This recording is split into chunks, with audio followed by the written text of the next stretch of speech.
आणि यानंतर news top 9 मध्ये आता आपण जाणून घेणार आहोत 9 मोठ्या बातम्या। कोंबडी चोराची पिसं तुम्हीच काढली, उद्धव ठाकरेंची नारायण राणेंवर टीका, तर डबल गद्दार म्हणत ठाकरेंचा केसरकरांनाही टोला। तर ठाकरे गटाच्या मागणीला आम्ही किंमत देत नाही, राऊतांच्या मागणीला उदय सामंत यांच्याकडून केराची टोपली।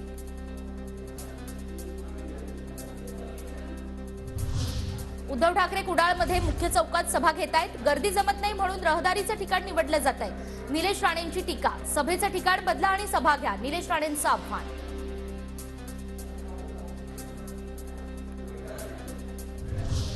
तर सभा उधळून लावण्याची हिंमत आता राणेंमध्ये राहिलेली नाही। जिल्ह्यातली जनता उद्धव ठाकरे यांच्या पाठीशी, आमदार वैभव नाईक यांची प्रतिक्रिया।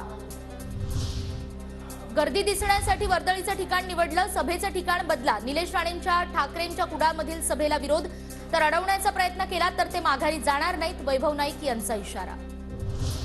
कोस्टल रोड तयार नाही, मात्र श्रेय घेण्यासाठी उद्घाटनाचा घाट, कोस्टल रोड पूर्ण व्हायला हवा होता, आदित्य ठाकरे यांची टीका।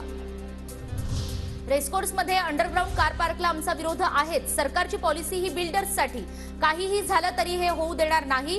घोड्यांच्या तबेल्यासाठी सरकार 100 कोटी रुपये खर्च करणार, मुंबईकरांचा पैसा वापरू देणार नाही, आदित्य ठाकरे यांचा आक्रमक पवित्रा। राष्ट्रवादीचे नेते जितेंद्र आव्हाड यांच्या घरी बॉम्ब ठेवल्याचा निनावी फोन, रात्री 12 वाजता पोलिसांकडून आव्हाडांच्या घराची तपासणी, आक्षेपार्ह काहीही आढळलेलं नाही, अज्ञाताविरोधात गुन्हा दाखल।